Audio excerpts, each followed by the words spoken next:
Who is Sala J? She is the woman behind the One Woman Glam Squad, a New York Fashion Week's designer, professional hairstylist, and makeup artist. She's an entrepreneur. After her life-changing journey through her battles with thyroid cancer, Sala J is embarking on a journey to change lives by sharing stories of people everywhere. She will inspire, motivate, and encourage you to just do it. To take that chance and press through the fear and go after their dreams and desires. Time to make some moves and leave your mark. Why? Because she can. Ladies and gentlemen, your host, Miss Sala J. Welcome and thanks for joining the Sala J Show tonight. Hope everyone is doing well, and I'm sending good vibes and love to you all listening. Please go and follow my social media pages at It's Simple Because I Can and at Designs by Sala J on Facebook. And on Instagram, my Instagram pages are at The Real Sala J and at It's Simple Because I Can.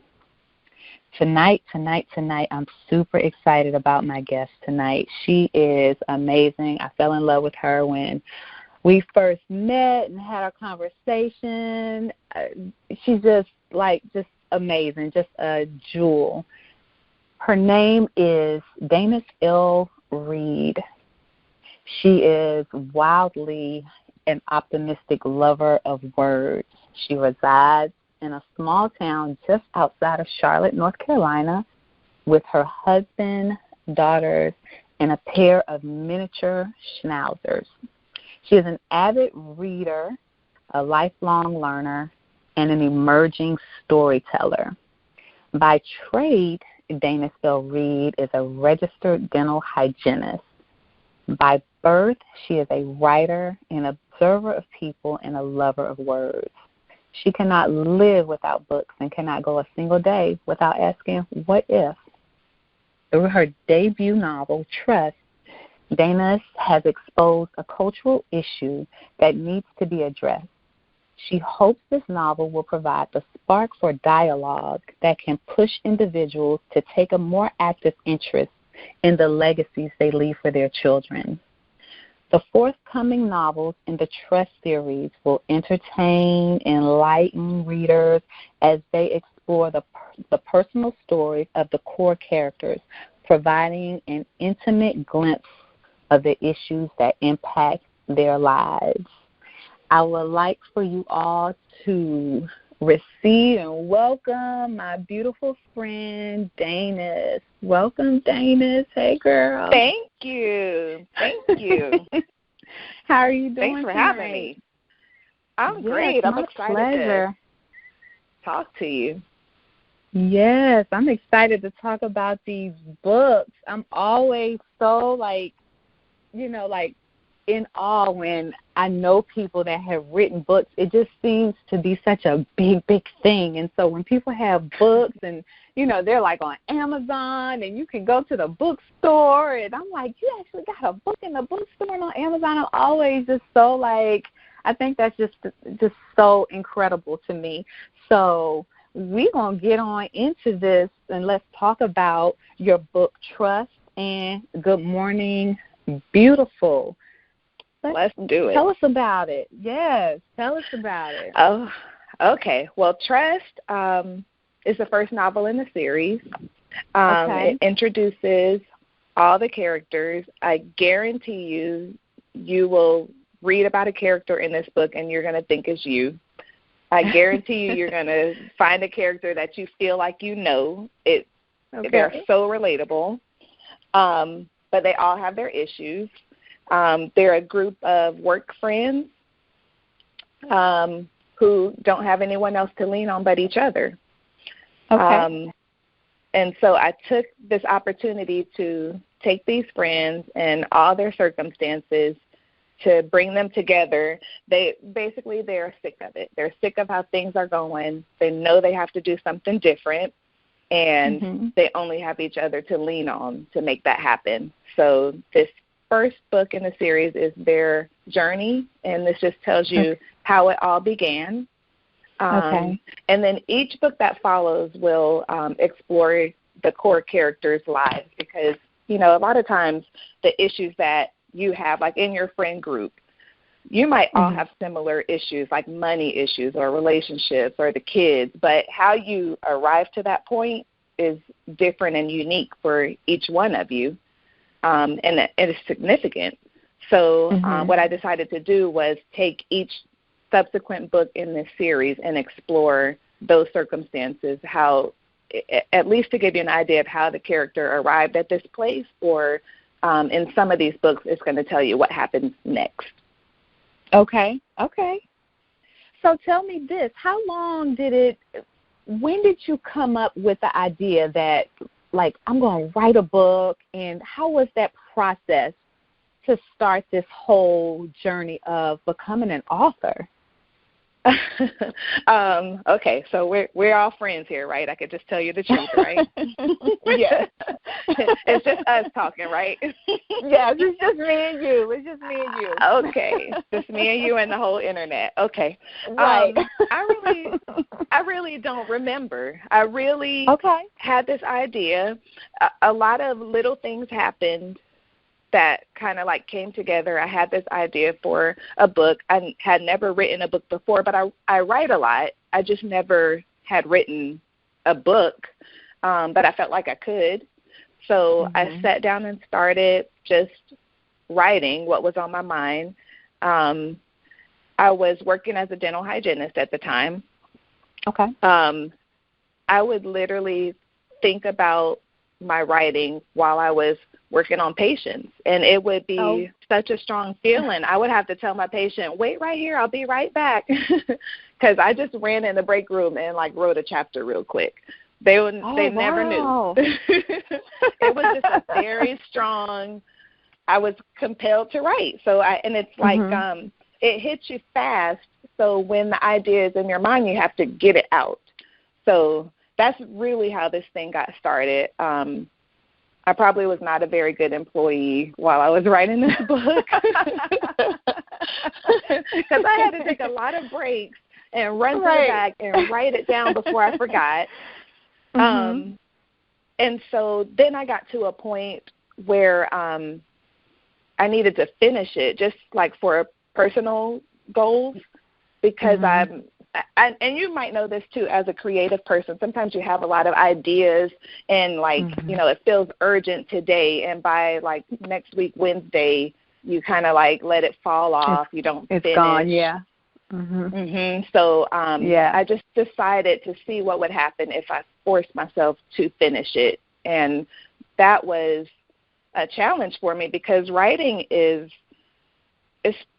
it's very lonely. You're just by yourself. It's not like you can go to the gym with friends and write, or go to dinner and write, you know, together. You just have to sit in a chair in the room by yourself and write. And that's it takes a lot of self-discipline, I think.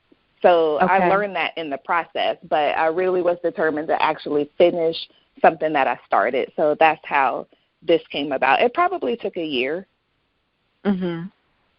It probably took a year. I have to tell the listeners, Daines is a client of mine. I'm a hairstylist, and Daines is a client of mine.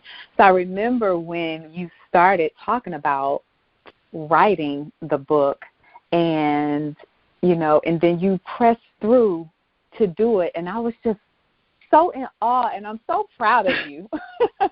Thank I'm so you. proud of you. So I just have to say that as someone that was kind of there, you know, at the beginning of the process, knowing that this was something that you were feeling, and, you know, an urge to do, and you actually pressed through, because a lot of people give up. And I can imagine that the whole book writing is not easy. And then when you're publishing, so I've known some people that have tried to write books and publish books, and they've gotten frustrated, and then it just went away.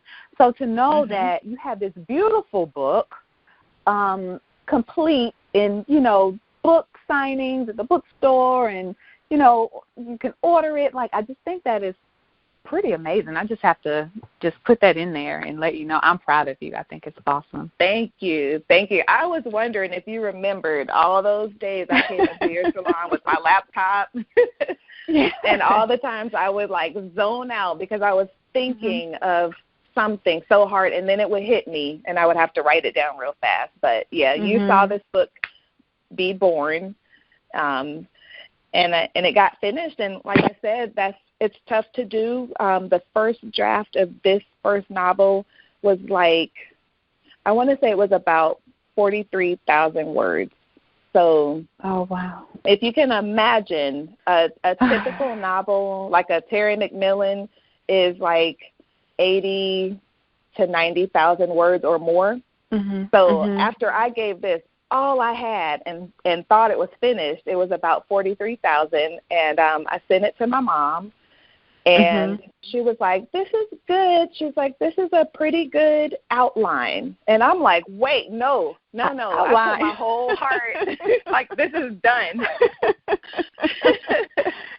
She said it's an outline. She said, no. She said this is a good outline. I'm like, oh my gosh, this writing thing it's hard. But I took, I knew that she only had my best interest, and you need somebody around you that's going to tell you the truth and be honest. So I sat back and looked at it, and I thought, okay, I need to fill this in. I need to not rush through it, but fill in the gaps and make sure it makes sense. And even still, now that I look at it, it probably could have been twice as long. There's so much information, so many little backstories with these characters.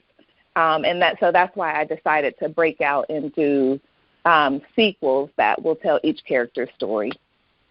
Okay, so tell us a little bit about that. Is that where Good Morning Beautiful comes in? Yes.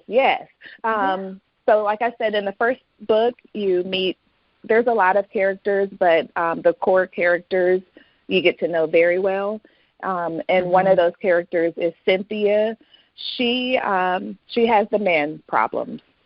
She's single, she's attractive, she's smart, she has a great job. She's not very good with managing her money, but she does have a job. And she is burdened because she has to care for her mother who's not well. So it kind of cramps her lifestyle, and she's not living the life that she always dreamed that she would.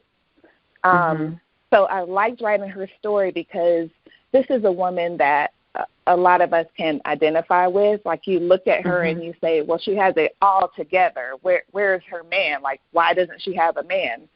Or, why isn't she rich? She doesn't have any husband, no kids. Like, she should be living the life. And in reality, there's a ton of reasons that doesn't happen. So, and a lot of times you don't know that, when you just interact with the person, on a daily basis or on a casual basis. You don't really know what's happening with them when they go home or when they're alone that puts them in these situations. So I took this book, Good Morning Beautiful, to deal with that. Okay. And the title of it is because this particular guy that she's seeing, that she kind of has all of her dreams set on, he's a serial texter. He can't commit, but he will text her every morning, "Good morning, beautiful." He will blow her phone up all day, and then he doesn't date her. Girl, that's some real life stuff right there. That's real. This sounds like this is. I know this lady. Yes, we all do. This is what I'm telling you. Like, you can identify right away. Yes, this is somebody that we know, and you wonder, like, how does that happen? So her story, her book tells that. That's how that happens. Okay. And one thing that I tried to do, readers will have to tell me how well it worked, but even though it's a series, I wanted you to be able to jump in at any point and read any book without having had to go back to the first one to get all the background information. So, if somebody wants to read Good Morning Beautiful, I wanted them to be able to just jump in and read that. If they want to back up and go back to Trust and, learn about some of those characters, they can, but I don't want that to stop you from being able to read the new book just because you haven't read the old one or the first one. Okay, that sounds hopefully real that cool. worked. Yeah. That's cool. So how many books do you see coming in the Trust series? How far do you think it'll go? In this series, it's going to go to 5 books. Okay.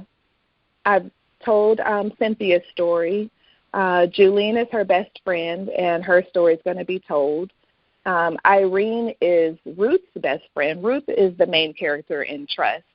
And her best friend, Ruth, this is an older woman. She's a grandmother that's trying to raise her sons and sometimes her grandchildren, and most often she ends up helping her sons because she doesn't want to see her grandchildren go without. So that's something a lot of parents deal with. So she has a story. And then Ruth, the main character in Trust, she has an adult daughter who is pretty irresponsible, terrible with money, makes bad decisions, and her daughter has a daughter. So Ruth is a grandmother. She has to make some decisions to create a better legacy or a life for her granddaughter, and that means cutting her daughter out, which is a difficult thing for any parent to do also. So the last book in the series is going to explore the granddaughter's life, or how her life turns out based on what her grandmother has done for her. Okay. So tell me this. With Trust, you deal with a financial part of life in the book Trust, correct? So with that, what was your inspiration for that, to deal with the financial issues that people deal with? Tell us a little bit about what inspired that part for you to talk about that in the book. Yeah, well, a lot of things happened in bits and pieces, so that's kind of how life is sometimes. A lot of little things happen that lead you up to the big thing, and you don't know it as that's happening. But I think the first thing, or an early thing that happened, was I was at my husband's college graduation. So he graduated from Johnson C. Smith University. Very proud of him, at an HBCU. And I was there at his graduation. So, and I was especially excited because I didn't go to an HBCU, and I always wanted that experience and that, like, the community and the culture. I felt like I missed it, but then it was his graduation, and I got to be there, so I was very excited. And the graduation ceremony was on Mother's Day. So his whole family's there, like, everybody's honoring their mothers at this thing. It was like Black family reunion. It was a good vibe.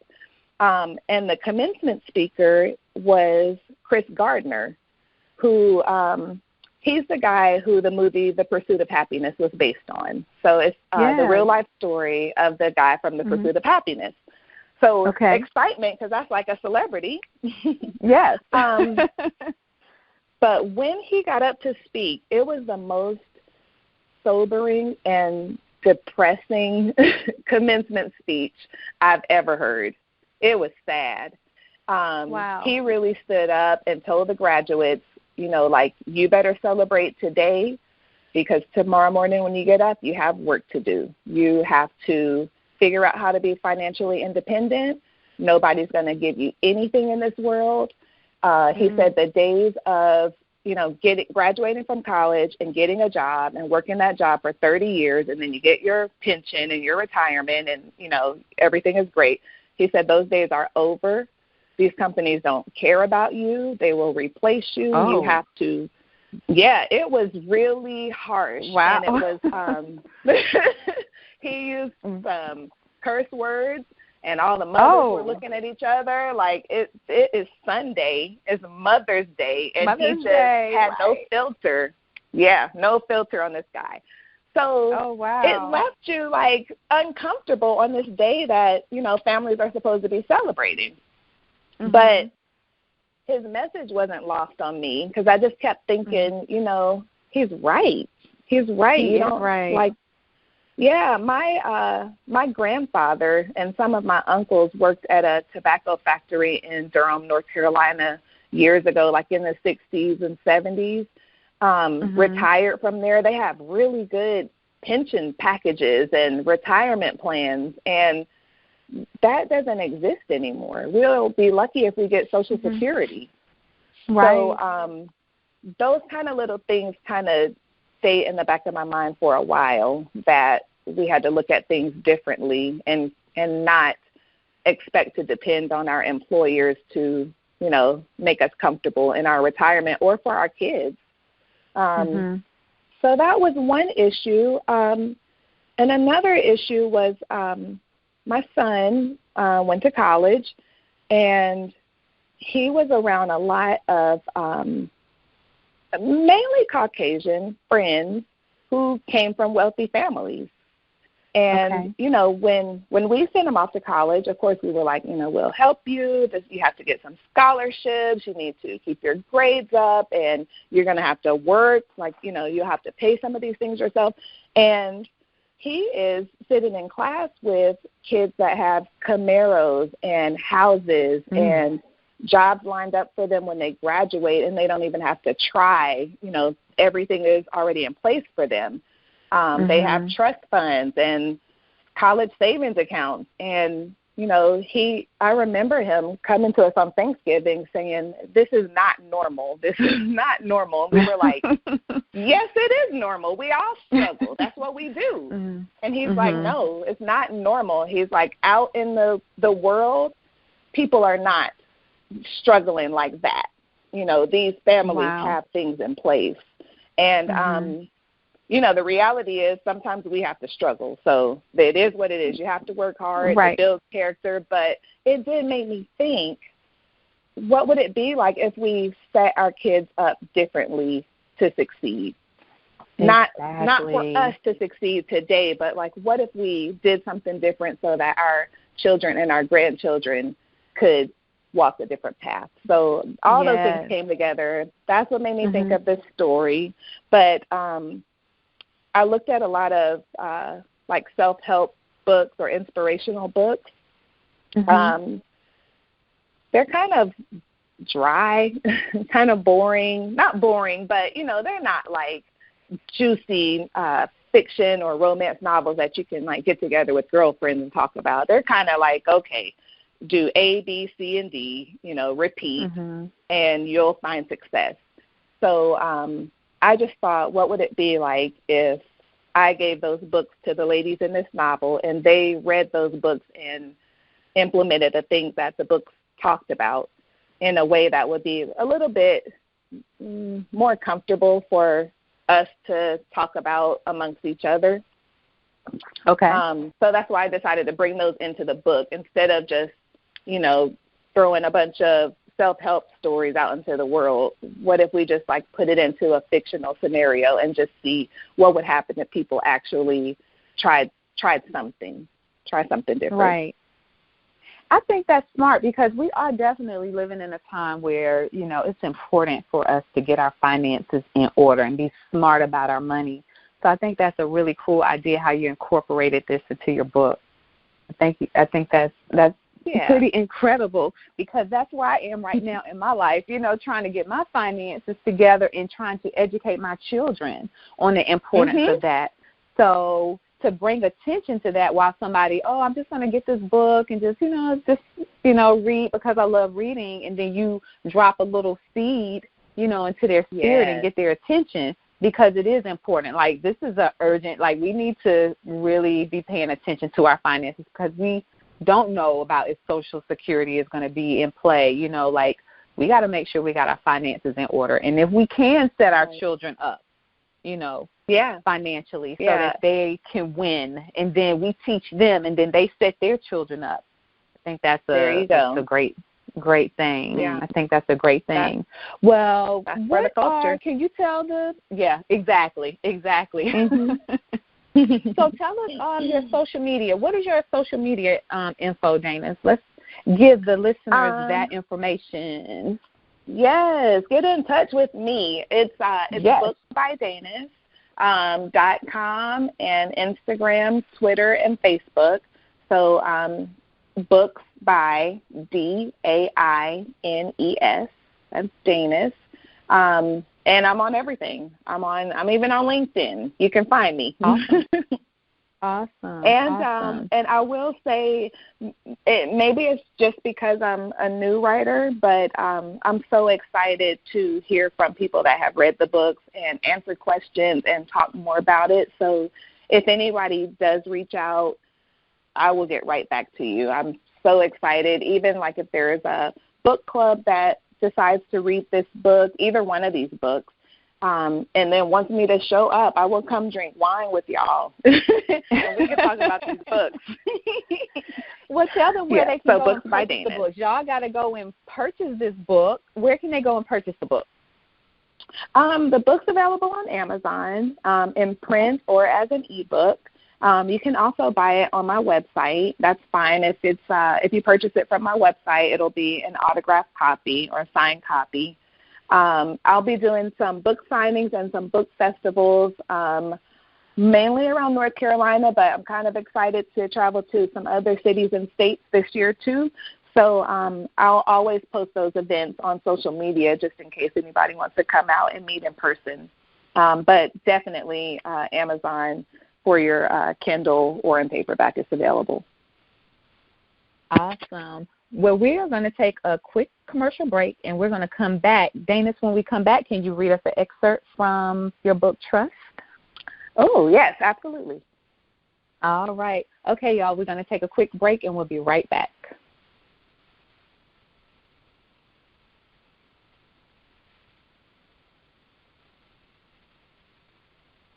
Okay, welcome back. So we are going to have Daines read us an excerpt from her book, Trust, which you guys must go on Amazon and purchase a book. Make sure that you follow her social media links, go to her website, show her some love, follow her on all of her social media outlets.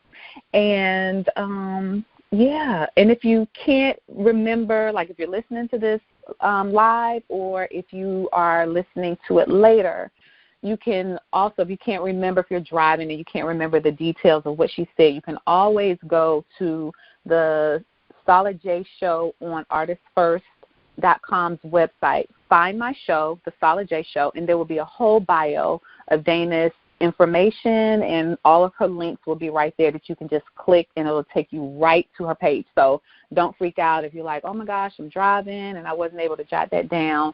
But then you can also download this interview, this conversation, and you can rewind it to get all the information. So make sure you go and follow her and show her some love.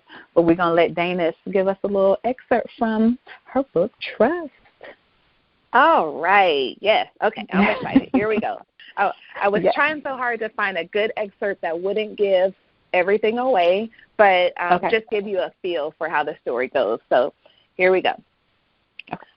For some people, perhaps for most people, morning is a peaceful time.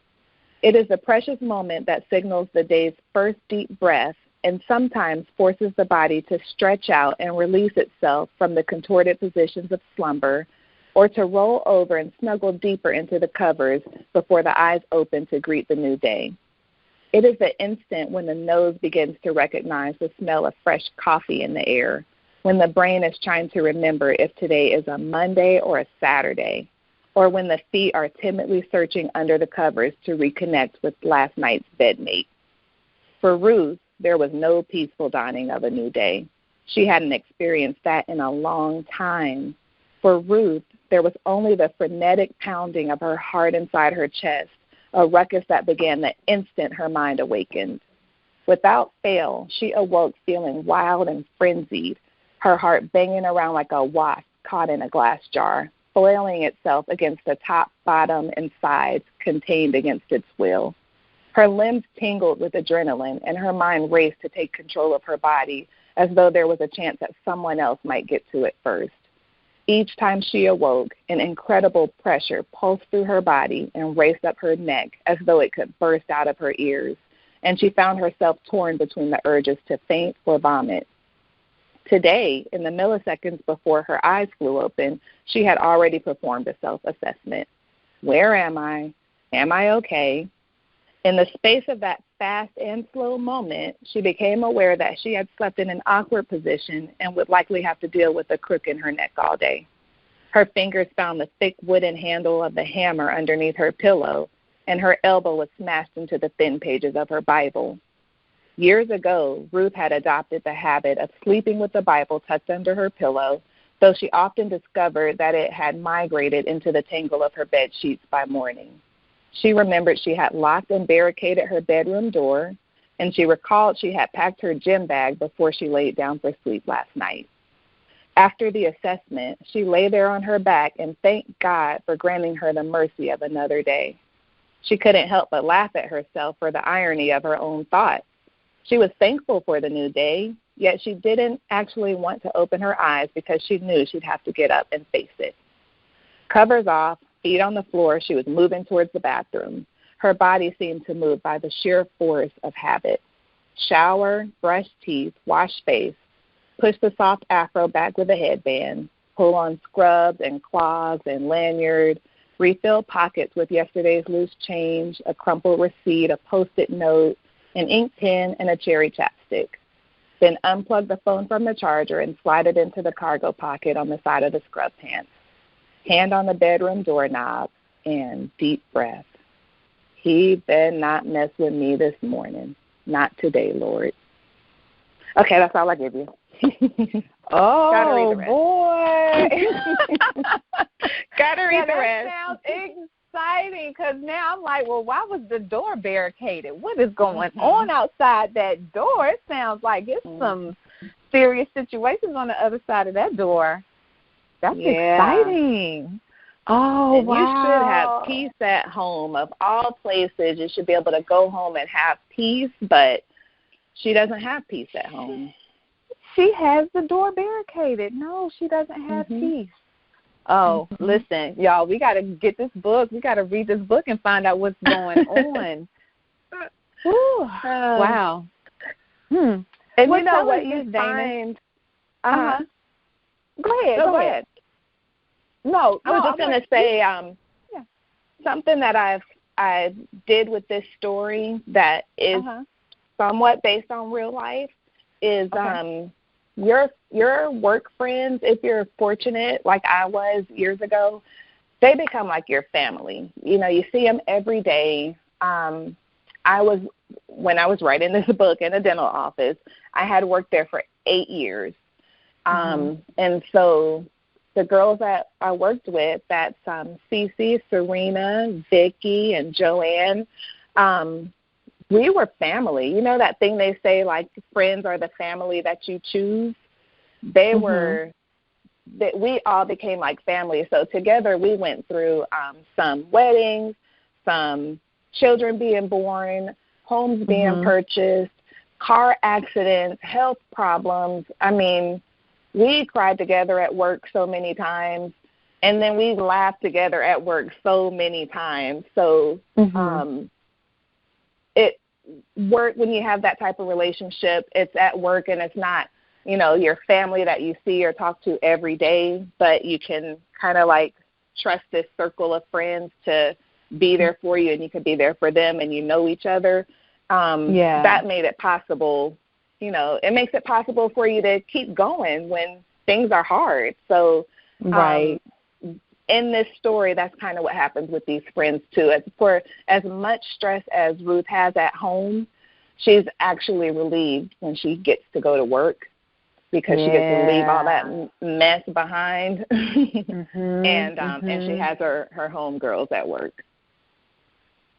Yes, nothing like those home girls. What I was going to ask you is, when you were writing the book and the characters, did you have anyone, like people that you knew, like that kind of inspired the characters, or was it just a collection of people's stories and you just developed the characters out of just different stories you've heard people talk about? Or were there people that you like, oh, you know what, this reminds me so much of this person, or this character was inspired by that person? It was a combination. I mean, I definitely compiled a lot of different scenarios that may have happened in multiple people's lives, and I just smashed them all together and made them one character. But then there were some little times that I used some scenarios that happened. I kind of did it for fun, too. Just like when you read the book, you would see it and maybe recognize yourself. So there were some things that happened that were like my mother literally sleeps with a hammer. So do not creep up on her in the night. She does sleep with a hammer, so that's real. Okay. Mama's not playing. Yeah, no. She's a real OG, so do not creep up on her. She is not playing. So little things like that. I even have a character later in the book who is preparing for Fashion Week. Wonder who that was based on. Oh, I wonder. I know some people that have prepared for Fashion Week. I thought you might. Yeah, so that's what I did. A little fun. And then, like I said, some real-life scenarios that maybe I know it's happened to one person, like personally, but then I know it happens to lots of us all the time. So I wanted to write stories or write characters that people could relate to. Okay. That's cool. Well, what authors influenced you? Since I know you love to read, so I'm sure you have a list of authors. I do love to read. You know what? A big question I get all the time is about this cover for Trust. The book cover, everybody loves it. It's beautiful. It is beautiful. Yeah. It was inspired by one of my favorite authors, so that's Terry McMillan. I'm a huge Terry McMillan fan. But I also like Omar Tyree. I like Eric Jerome Dickey. And I like Jodi Picoult. She writes some a little bit different genre, but those are writers that I love. Oh, and I love James Patterson. He writes a lot of mystery type of novels, and I don't typically read a lot of mystery, but I like that he tells his story fast. It's a quick read. You get in it, you like fall into the story, and then you're done. And I like books like that don't just drag on and on, just for no reason. So I think all of those characters came together, but definitely the cover and the artwork is inspired by Terry McMillan's work. I've always loved her book covers. They're colorful and bright and a little bit abstract. So I didn't know exactly what I wanted for this cover, but, like the characters don't have eyes and lips. They're just a little abstract and just bright and colorful. I love that. So she definitely was a huge influence. Yeah, the cover is beautiful. Now I'm like, okay, so let me just put this out there to the world right now. I've already shared it with Daines. I'm not a big reader. When I read, it makes me go to sleep, okay? So I'm putting that out there. Listen, it makes me go to sleep. If you want me to go night-night, give me a book to read, and I'm probably going to be asleep within a few minutes of reading. So with that being said, like I read some of Terry McMillan's books back in, early years when Terry McMillan was first, doing her thing. And James Patterson, I've had an opportunity to get the audio for his books. The other authors that you named, I need to check and see if they have audiobooks. Tell us about that. Will you possibly do audiobooks later for those that are like me? Now, I am going to read the book. I have to read the book. So I'm going to read the book. I'm going to press through the sleepy just because I need to know what happens on the other side. Why this lady got this door barricaded. I need to know now, right? So, what will you, for those that, are listening that are, like myself, that would love to get a good old audio book while she's, traveling or at home doing housework or he's out doing yard work, tell us, what are your thoughts on that? I'm open to it. It's really funny. I'm a reader. I'm like a hard copy reader. So it even took me a very long time to read a book on the Kindle. because I was just thinking, you know, I like to hold it in my hands and read it. So, and I wrote a story that I wanted to read. Like I had myself in mind as a reader when I wrote this. So I really, at the time, I didn't look any farther than that.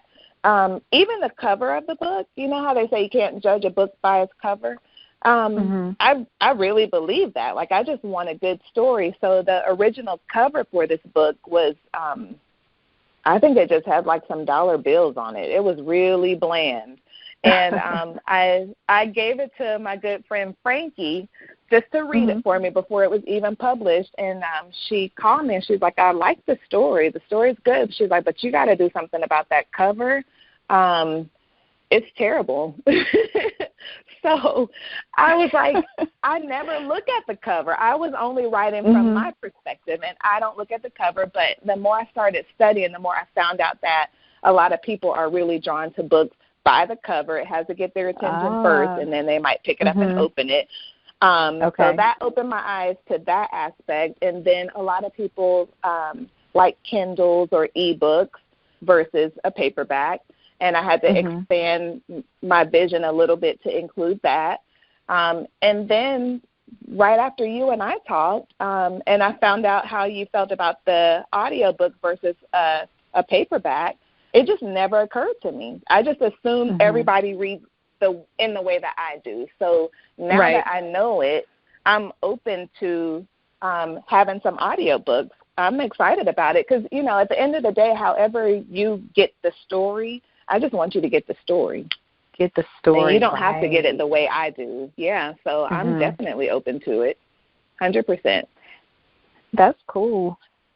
I'm excited about that. So I can't wait for the audiobook. But I am not going to wait until the audiobook comes out. I promise you that. I'm going to read this book, and I'm going to surprise you one day when you come in and get your hair done. When I tell you, girl, listen, I finished the book. I understand why that door was barricaded. I understand why her piece was at work and not at home. I'm going to be able to just tell you all of that. So I am going to read. I'm not going to wait for you to get it on audio because I just need to get the story, you know, inside of me so that I can just celebrate with you with this huge accomplishment. So tell me this, like, I know you've done book signings, and when you finish the book, I remember for me when I did my first New York Fashion Week show, so hint, hint, y'all, with the New York Fashion Week. I remember when I did my first New York Fashion Week show, which I've only been designing clothes for like 5 years. It's not something that I've always wanted to do, just backstory for me. It's something that just kind of happened, similar to Daines. You know, she just, you know, just something that, you know, came to her and she followed with it. But I remember that night when I walked down the runway as a designer and how that felt. I'll never forget that moment. It was so emotional because it was an accomplishment, something that I, you know, followed through. It wasn't easy. It was kind of scary. It was, you know, so many things.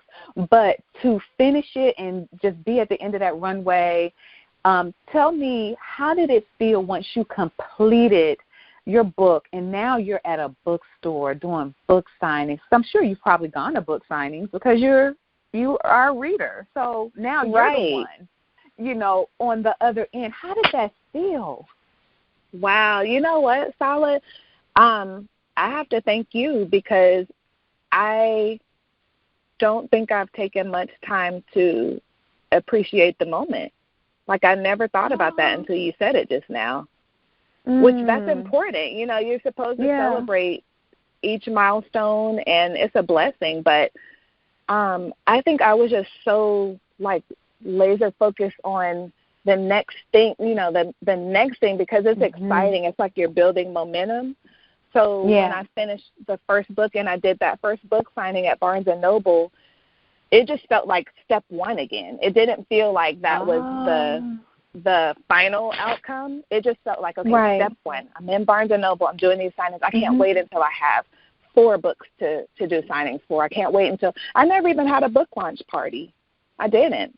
I just but you do understand, it's like, this is a big deal. And the fact that you are going to have other books, like, you are an author with a beautiful book cover, and it's a real deal book, right? This is like, I'm always so, when I tell you I'm always so blown away, even not being a reader and one that's in the bookstore, I am just always totally impressed and just in awe of anyone that can actually finish and write a book. I celebrate you because that's huge. That's huge. And I'm so super proud of you. So I say, the book launch, when is the book launch? Like, let's redo the book launch. You know what I'm saying? I think so, yes. Like, let's redo the book launch. Let's celebrate this. This is big. Let's have a whole event with the book, you know. Like, yeah, we can backtrack and get that moment again and redo it if we want to. You know, because we're going to do it. You know what I'm saying? Yeah, you're right, because we can. Yes. Yeah. So I say yes, because we can. You know? Okay. I say let's do it because this is major, and I want to celebrate with you with this, and you know, and like, you know, all the listeners. Hey, y'all go show her some love. Go to her social media pages and just, you know, say hello, and you know, go see her picture. She's so beautiful. Like, just go click her page. Show her some love. Tell her you were listening, you know, to the interview. And, yeah, like, I'm excited. I think you should. Like, please do that. Yeah. Well, it's the beginning of a journey. So, yeah, I think you're right. I think some champagne should be popped. I think some prayers should be said. Add it to my vision board. Yes, absolutely. Yeah. You're right. Absolutely. Because it's a big deal. It's a big deal. So tell the listeners again, you know, we can't plug that enough, your social media information. We're going to share that again so y'all can make sure you go and follow Miss Daines' journey. Yes. So it's Books by Daines. Daines is my name, Daines. I thought a long time about picking some other like usernames or handles, because I thought maybe Daines might be hard for people to learn and you've never met a Daines before. But then I realized that Beyonce owns her name whenever she's out there, and I met a beautiful woman named Shirkika a few weeks ago, and I've never met one of those before. So I just said, okay, we're going to embrace Daines. That's my name, Daines, and I'm active on Twitter and Instagram, Facebook, LinkedIn. I even have a video on YouTube, so just find me. And then, of course, my website. If all else fails and social media ends tomorrow, you can always come to my website. It's booksbydaines.com.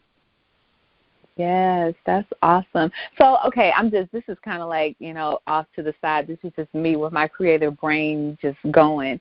Could you see your books like as a stage play, or like could you see it come to life? Would you be interested in that if someone approached you about bringing? Wouldn't that be awesome? It was already a movie in my mind when I was writing it. I could already see it as a movie. So yes, absolutely. I feel like so anybody out there in the world that's listening, that, you know, you do stage plays, hey, you know, hit Daines up. Yes, hey, get in touch. You know, get in touch. This is Waiting to Exhale for the 2020 woman. Absolutely. So I can see and Waiting to Exhale was the book back in the day. That I did read that book, and I was excited when that movie came out. I read a few Terry McMillan books. I did. So, yeah, that's exciting to know that, you know, this is kind of on that same level of that. It gives you those same feels. These women, they're not as fancy as those women were, but they're real women. Like I said, they're women that you and I know. And I feel like the movie Waiting to Exhale seemed to draw more, made her more popular, I guess, made the story more popular than the book. I mean, the readers are readers, but a lot of people saw that movie that never read the book, and it was based on that book. So as I was writing this, I was feeling those vibes the same way, that even if somebody is not a reader, and even if there's not an audiobook, they could sit down and watch it, and they could still take the story in and still receive these messages. So, yeah, absolutely.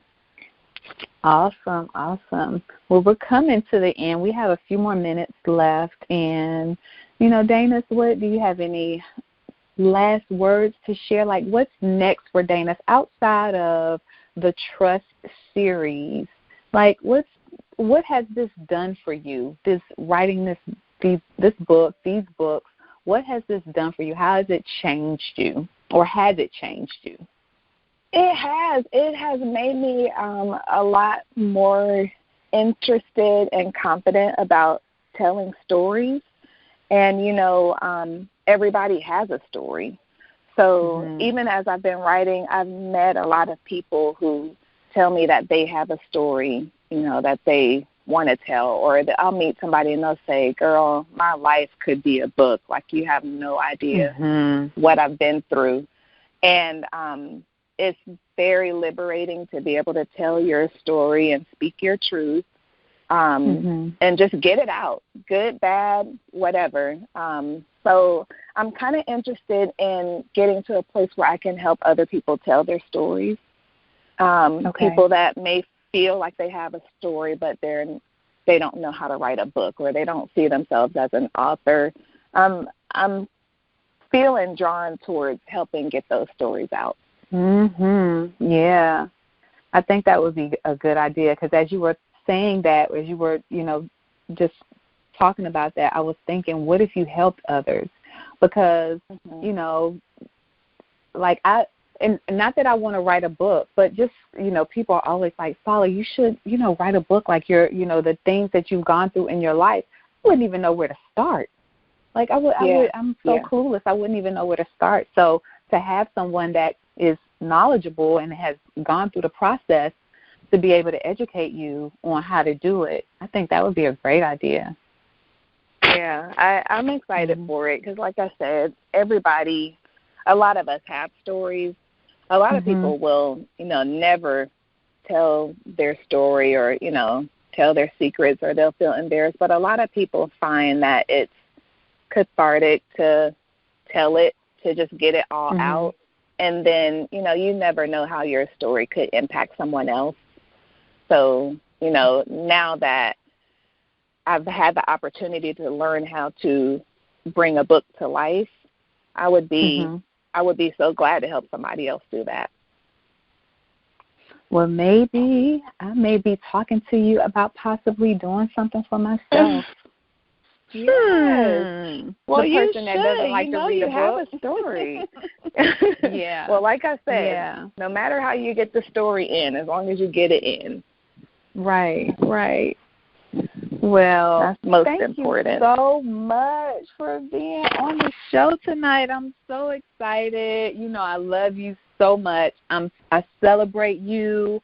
I'm so proud of you. I can't wait to see how this whole book series journey unfolds. I am here for the ride, and I'm super proud of you. I'm super proud of you, and I just want you to know that.